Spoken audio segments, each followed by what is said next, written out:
and welcome to the Hala Special with myself, Balesa Mufukeng.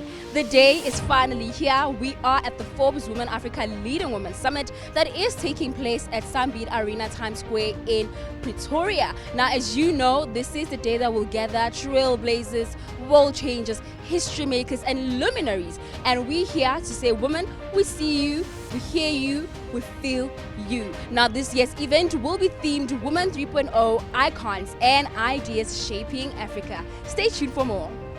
After COVID, I'm sure we're all looking forward to sort of being together, banding together, and what better way than to celebrate that with some of the leading thought leaders and key minds in women in business in Africa.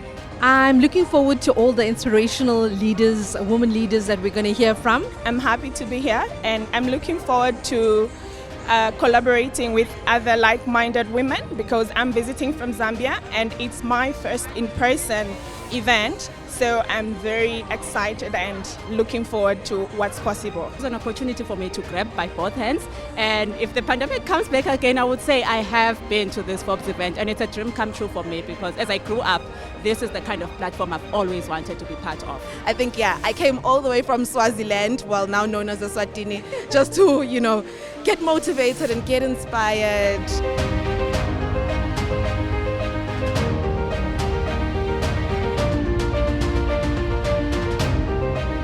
A very happy International Women's Day to all of you in this room. Give yourselves an applause. Now, Fifi, if I have it right, this is the 7th time that you've been doing this. As a moderator, as an MC, the Forbes Women Africa Leading Women Summit. So I'm considering you a veteran. You must have some amazing stories and I've seen amazing things. Actually. Yeah, who's counting? Who's counting? And I think that when you say 7 years and you add 2 years of COVID-19, it kind of inflates the period that this has been going on. But I can tell so many stories indeed. And I can also tell you that our teams behind these scenes went into the archive, so I don't need to tell the stories. You're going to see some of those stories. Let's take a look at some of the highlights from the summit in both its live as well as its virtual incarnations.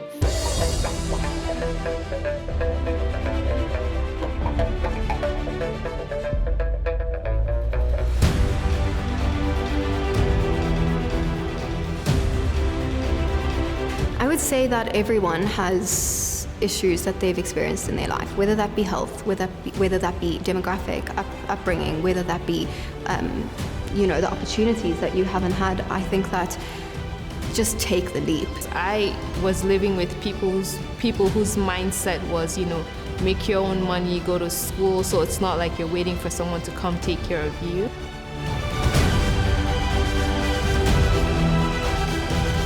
It's a testament that it can be done. It's not that, money or fame or it isn't everything. Just put your head down, work hard, and the results will speak for itself. One of the most important drivers of change is that there's a clear understanding that having a diversity of thinking and a diversity of approach in taking care of people's money is fundamental because everybody's got different and dynamic needs. Another driver to change is that we're seeing many more women themselves who are really being empowered about taking care of their own wealth. We are all born free. Yeah. Not one child comes to this world with shackles on their hands or ankle.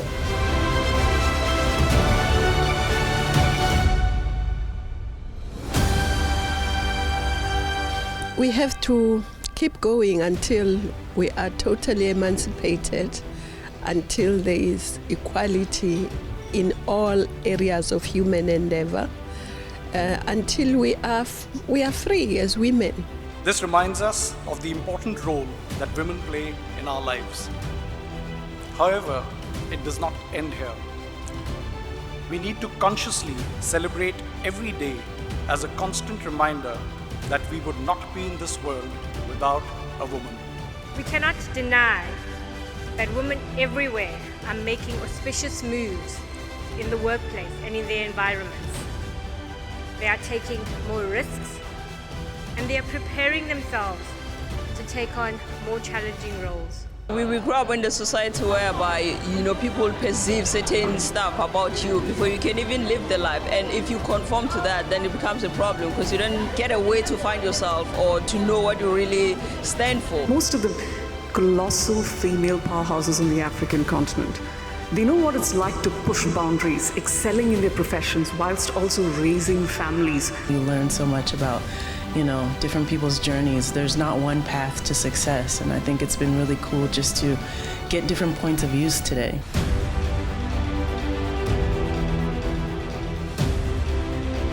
They taught me how to use my hands.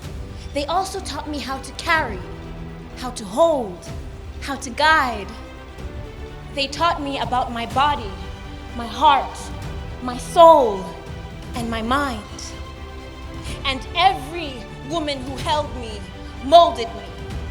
It's been a deeply empowering journey, but ultimately it started with firstly the desire to be happy, but also to just change the narrative of a musician in South Africa, and especially the black child. Don't let anyone tell you what you can and cannot do. You are the director of your life. But come the pandemic, of course, when I couldn't act, and we were all forced to be at home and sort of pause, I think I was a very, very fortunate position to be at home and safe. And I needed to express myself creatively. I grew up in a world where a woman who looks like me with my kind of hair and my kind of skin was never considered to be beautiful. I think that it's time that that stops today. Thank you to all the women. I also look to you for inspiration. So much as people tell me I inspire them, young women also inspire me. So thank you.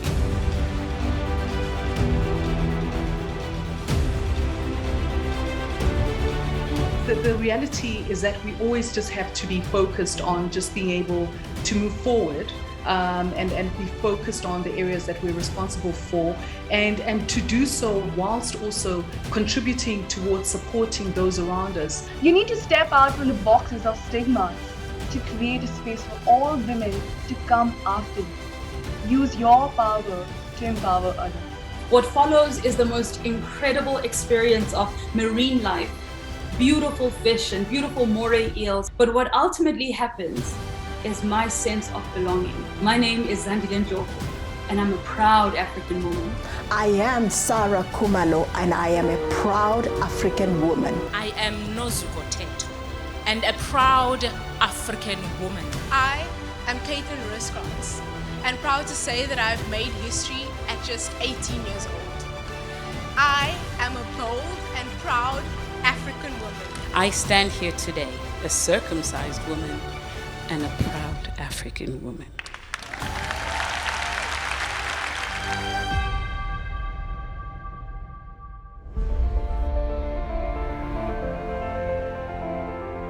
After 2 years of being held as a virtual summit, this 8th edition of the Forbes Women Africa Leading Women Summit is aptly themed Women 3.0, the icons and ideas shaping Africa. Now, why Women 3.0? These are the icons here today representing the generation of female leaders advancing and changing our societies now and in the future. They're leading a paradigm shift, entering a new era of evolution as the next step of development on the continent.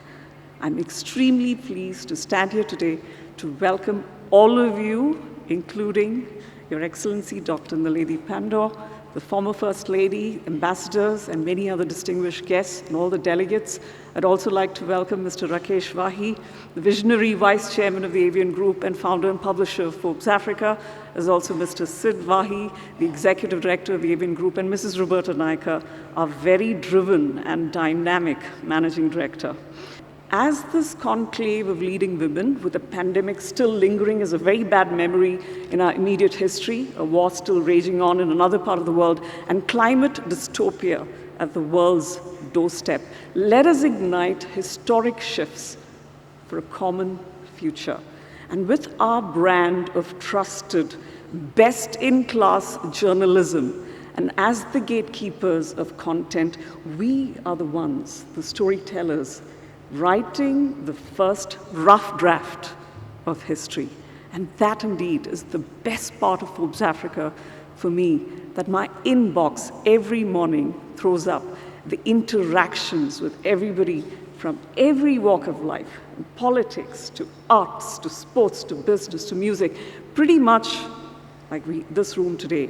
And when Africa wins big, be it in development or even at the Grammys, for example, we're not just preparing reports, we're writing history. I believe it's really wonderful to have such a diverse group of dynamic women present in one room, all sharing a commitment to gender equity and to creating a more inclusive society, because that's what your presence signifies. We have a number of really inspiring women present with us today.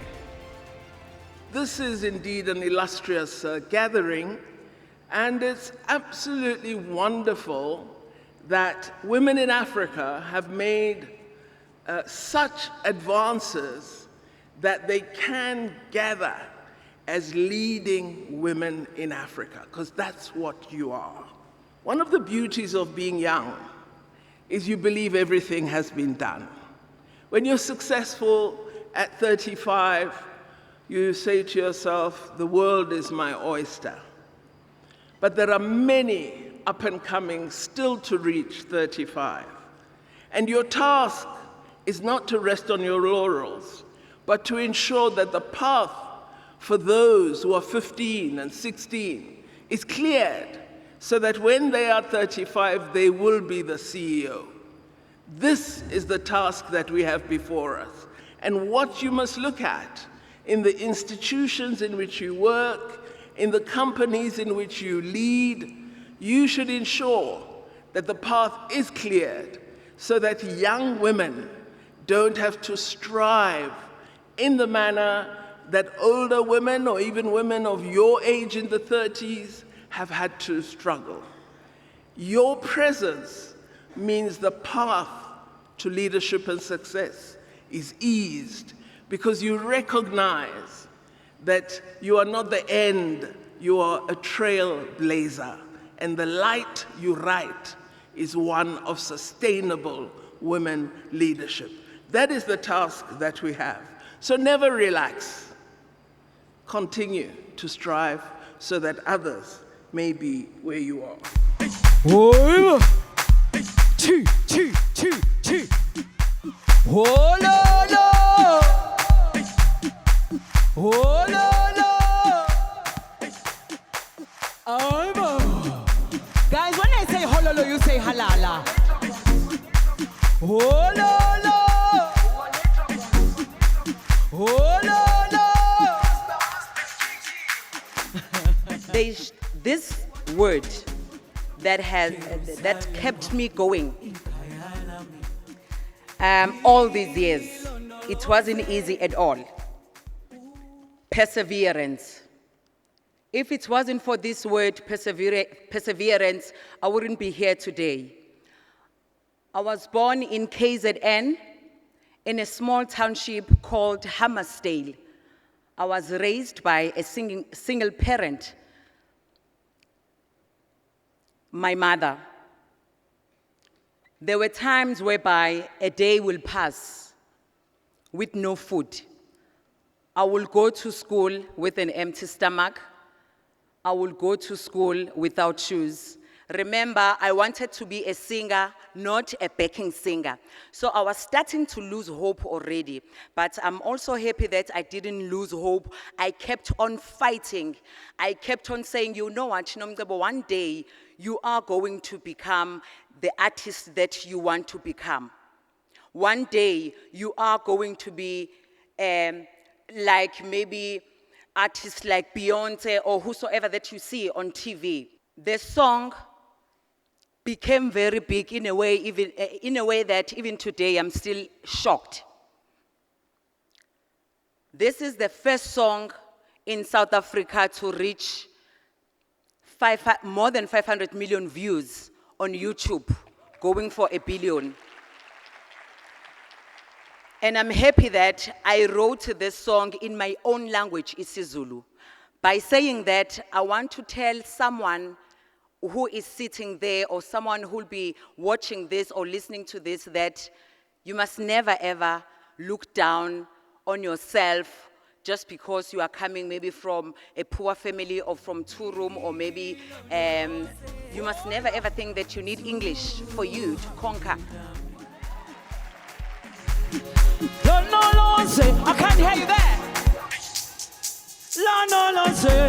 I can't hear you. Oibo, Zuma nishila, Jerusalem, Ikayalami. Let's do like this. So when I was looking through stats about what entrepreneurs actually consider before they go into entrepreneurship, a lot more women consider their own training and self-development than their male counterparts. Do you think that it's because we're not brave enough to learn while we're in it, Yvonne? Or why do we even consider that versus our male counterparts who are more likely to just fall in it and fix it along the way? We want to be properly put together before we try something out. Do you want to weigh in on that? I always wonder why women do that.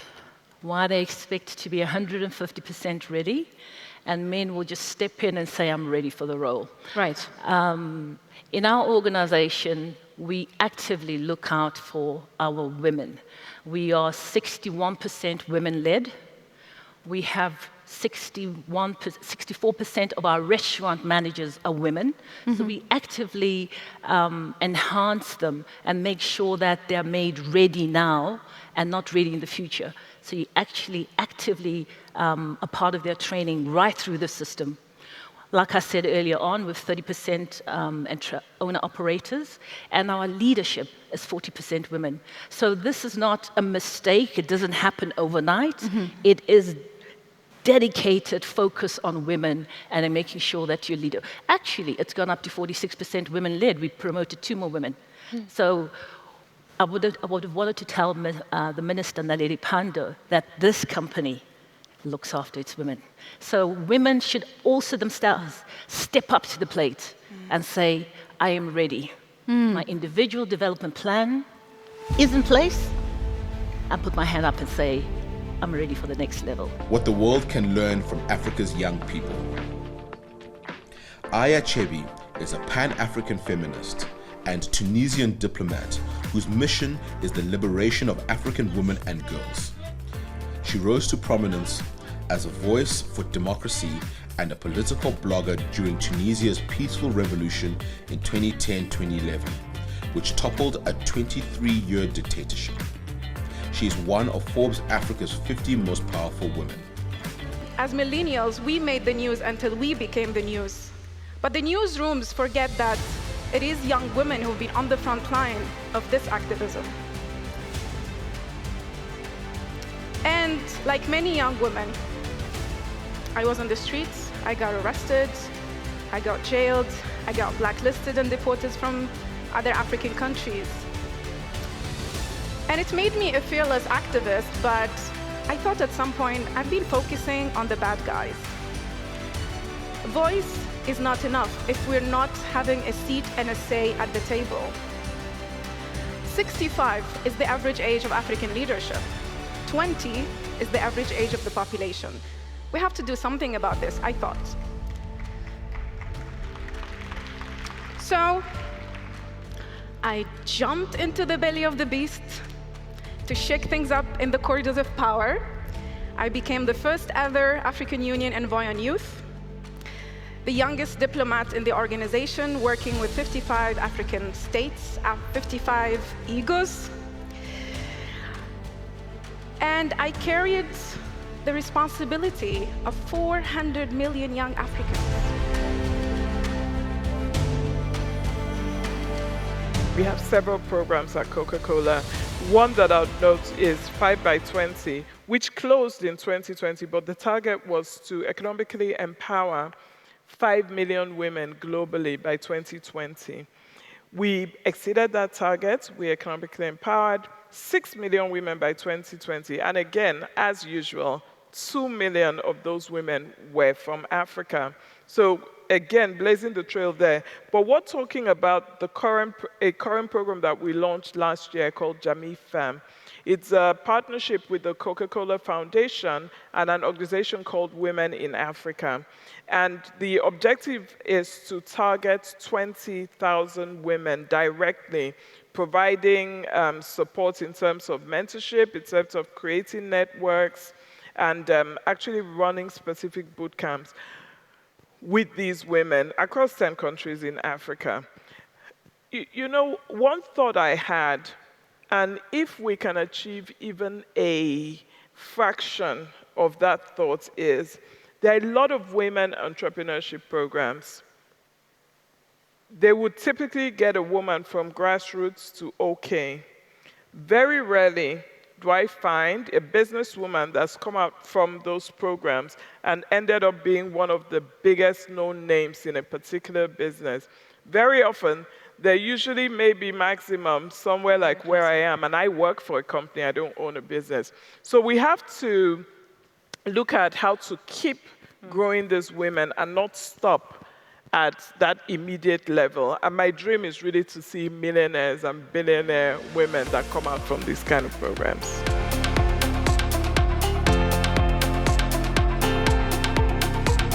Kia South Africa is driving the inclusion and empowerment of women in the automotive industry as a whole. And we think that joining forces with Forbes Africa is an incredible way to show that we really mean business when it comes to this.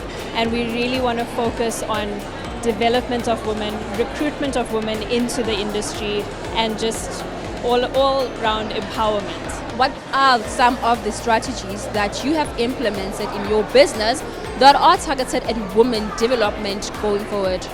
Okay, well, at the moment, we're actually on a drive to recruit 65 female sales executives, completely new positions into Kia South Africa, just so that we can start increasing that number of females in the automotive industry. So apart from that, I mean, we're not just focusing on recruitment and just bringing people in. We are hugely focused on development. So for us, it's not about just bringing you in and putting you into a position. What we're doing is we're bringing people into the coalface of our organization, so as sales executives on our sales floors, but we're going to have a huge drive and a focus on training and development. So we're going to be doing this through job shadowing, through formal training, as well as coaching and mentoring, which I think is extremely exciting because we want to make sure that people can actually succeed. What are some of the key takeaways for you from all the conversations that have happened thus far? Yeah, thank you very much. I think what has been amazing is just the experience of being surrounded by so many enterprising and powerful women that are pioneering the way through the world and living their life on purpose. I think some of the key takeaways is just really being able to see the diversity of different ways women are impacting the world, and also really about saying that it's time that we just stand up and take the opportunities and own the space. So I think if there's a key takeout is just go out there and do it. And let's not talk about barriers, but let's talk about what opportunities it presents. So I think power to women and power to the men that support the women to be able to rise. Yes, and what would you say to women in society in South Africa who aspire to be where you are? I mean, you are the chief executive of Take a Lot Group, so that is huge. That comes with a lot of responsibility, I can imagine. But what would you say to them? I think it starts with having clarity of what you want to do and also taking the risks. You know, develop your skills, get experience, but take risks with your career, with your businesses, because to get the big rewards, you have to take big risks. And so you have to put yourself out there and continue to develop, continue to build networks, and continue to have impact beyond the traditional straight path, because you never really know where your next big opportunity is going to come from. The rise of women in football. Thembi Christina Kgatlana is a professional football player for Racing Louisville FC and the national South African team Banyana Banyana. She is a current African champion who won the African Cup of Nations in 2022 with Banyana Banyana and scored the only World Cup goal for South Africa at the 2019 FIFA Women's World Cup. Thembi has written 2 books and is the founder of the Thembi Kgatlana Foundation.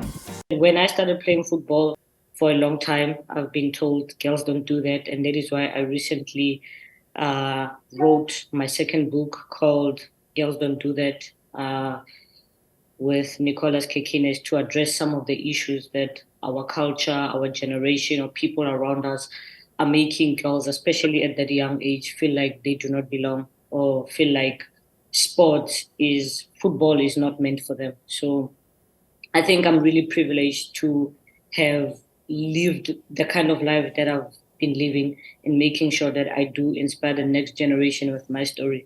And I think my book is in the right direction to show the young and upcoming generation that if you really want to do something, if you really believe in whatever it is that you want to believe, even if your parents don't do, I mean, it's up to you to make sure that it becomes a reality and a possibility.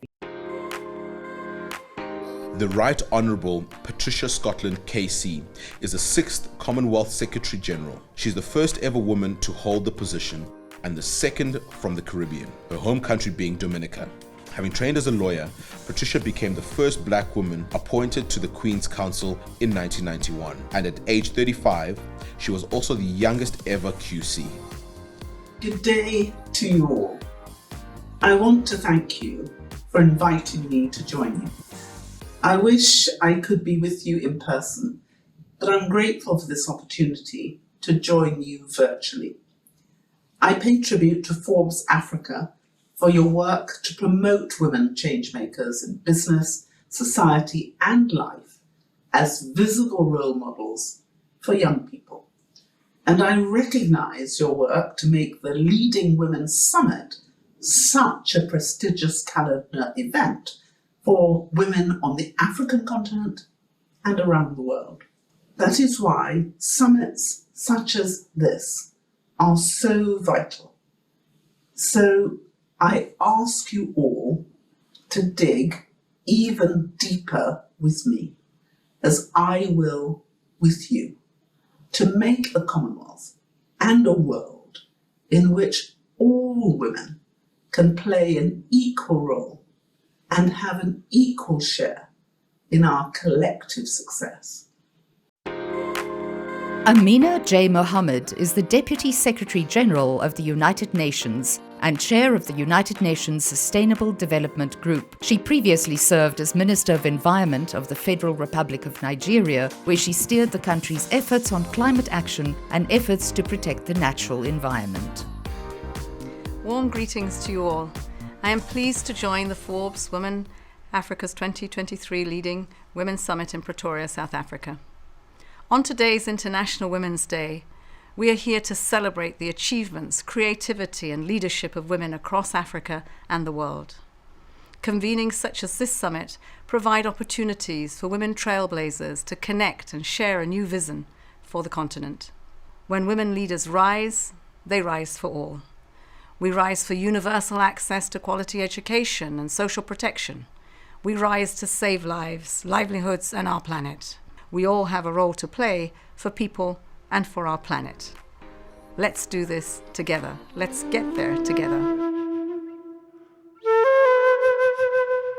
Women have had an incredible influence on my life, shaping me, encouraging me, and mentoring me. And I've had the privilege to collaborate with incredible artists like Lyra, Nomtribo, Zonke, Nionel, Lady Zamar, and Karen Zoid. And now looking back after 15 years of many hurdles, I realize that as a primary caregiver and late career starter, I had many of the same hurdles that women face today. And I'm so grateful for those very wise words from my mom many years ago around perseverance.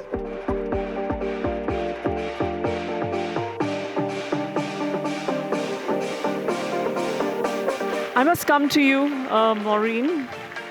If you go by numbers, she runs 100 restaurants, McDonald's restaurants across South Africa, manages 5,000 people. Maureen, that's incredible. What is your day like? Do you get to sleep? Do you get to go to the gym? How do you do this? And most of your work is actually empowering these franchisees and these owners and coaching them and mentoring them. You must have a family life for sure. How do you do it? Thank you very much, Renuka. A happy and blessed International Women's Day to all our women and the men that support women.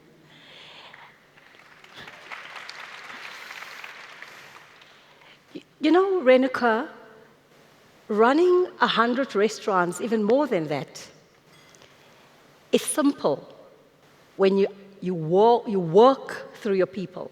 I believe that every person that works for us, and even for other organizations, they come because it is a purposeful function to wake up in the morning and to go and do something to provide for your family, for your village, or for whatever reason, but there's a purposeful reason to wake up and to go and sell your skills to get paid for that. And so for me, it's easier to do that because I am very blessed to work in an organization that believes in training people, coaching people, empowering people. So when you work through them, these beautiful, passionate, and energetic people, it becomes easier.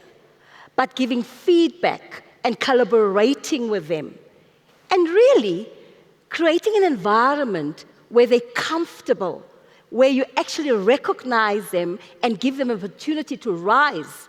They execute better, they bring in, the money, they make the customers to have shiny eyes. And with the result, I become a better leader. So I believe that people are the people that you must empower and allow to an environment where they can rise so that you can benefit and they can benefit.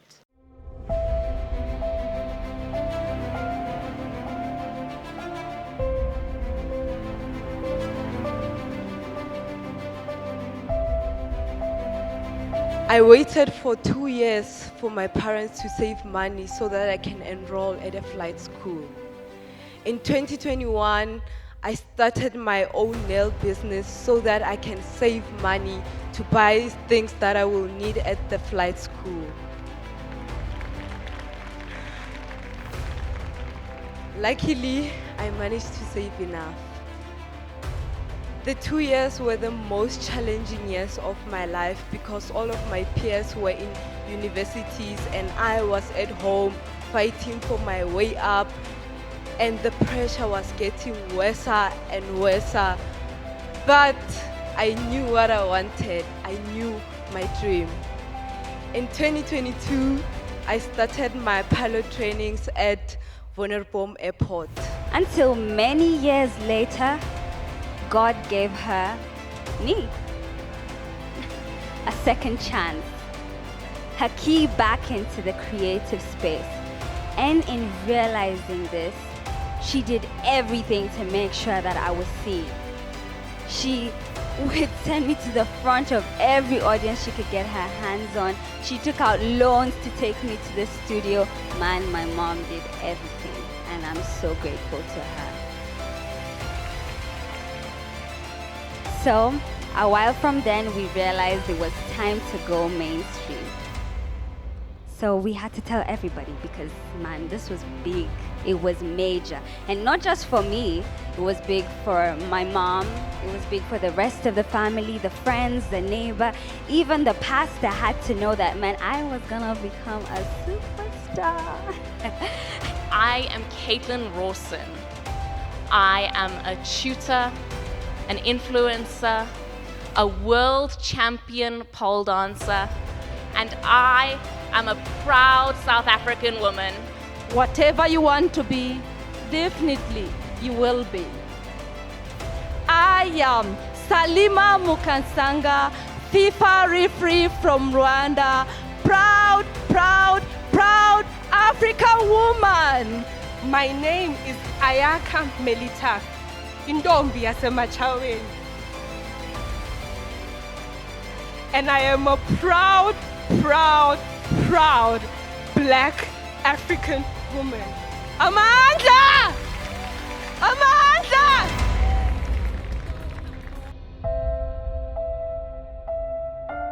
It's not right that we're the richest continent on earth, yet we're in the dark and people are poor. Sure. And how do you make sure that women are also part of that game when that value is unlocked? And so, first of all, how many people in the mining industry in the room? Right? So it's a significant number. It's very lonely in Botswana because I'm the only female right now that's running a mining company in Botswana, actually. Oh, wow. So, yeah, and I think mining, I won't call it male-dominated because you allow men to dominate you. Okay. So I'll call it male-populated, very male-populated industry, and I think it's changing. I think it's changing, and it is lonely, but the lonely is good. You know, some of the ladies were talking about it earlier on. When you're lonely there at the top, you make great changes. Sure. So I am actually going to call myself an activist after all the speakers this morning and in the afternoon as well. So I'm definitely an activist for females, and you'll see that from my team that are here as well. Sure. But I think, it's those ladies that are making a lot of noise because I make a lot of noise too, right? But I think what's important to note that is, you know, in this male-populated environment, it's still there. There's a lot to change. There's a lot that needs to come, and that's why when I see the young ladies on the podium today, it's so refreshing to see that change is coming, and it's coming fast. All right. Her Excellency, Ellen Johnson Sirleaf, is the 24th President of Liberia and the first elected female head of state in Africa. She won re-election in November 2011 and was inaugurated on January 16, 2012, to a second and final term of office. She is also the founder of the Ellen Johnson Sirleaf Center for Women and Development. Distinguished ladies and gentlemen, I'm pleased to join you virtually for the Forbes Women Africa Leading Women Summit on this very special International Women's Day. There is much to celebrate as African women continue to make strides in various fields of life and to shine on the world stage. There are many examples of African women who are leading and contributing to local, regional, and international efforts that address the world's most pressing issues, such as climate change, pandemics, peace and security, world trade, and the economic crisis. I am convinced that more than ever, that women are taking their rightful place at a decision-making table.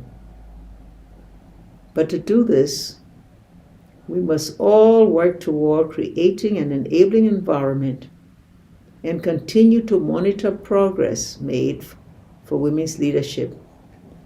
We achieve this by ensuring gender equality is enshrined in laws and legislations, investing in women work, girls' education, opening political spaces for women's participation, creating networks of support for emerging women leaders, and holding our leaders accountable when commitments made are not implemented. As we celebrate International Women's Day at this distinguished gathering, I have one concluding message for you. Do not estimate the power of African women. Do not underestimate their talent, ambition, and leadership potential. Do not underestimate their ability to overcome adversity and obstacles. African women have been change makers throughout history.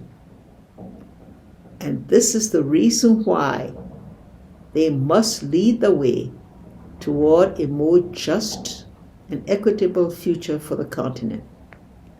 Let us celebrate them and support them. Let us always inspire them to be even stronger and bolder.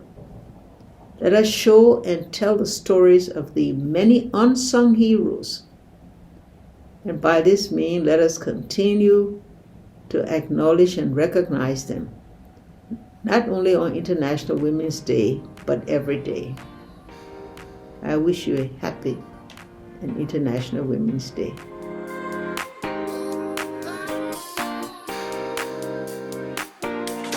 Well, one of the most interesting things that women don't know about whiskey, particularly from the Macallan perspective, is that the team that makes whiskey at the Macallan is made of 9 people. Out of 9, 6 of them are ladies, and the head whiskey maker at the Macallan is a woman.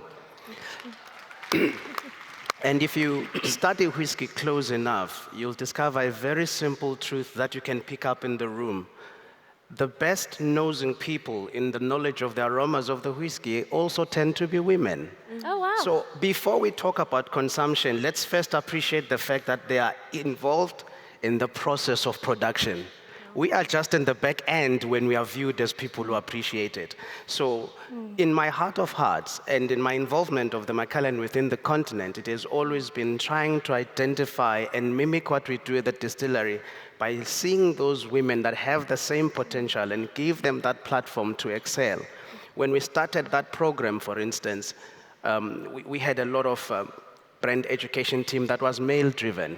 Now we are proud to say that if you visit Kenya, you'd find a Macallan brand ambassador is female. You go to Nigeria, we've got 2 of them. Oh, wow. We're identifying others in Cote d'Ivoire. So we're a growing community where these ladies stand in front of men and tell them how to appreciate this drink better than we've always known.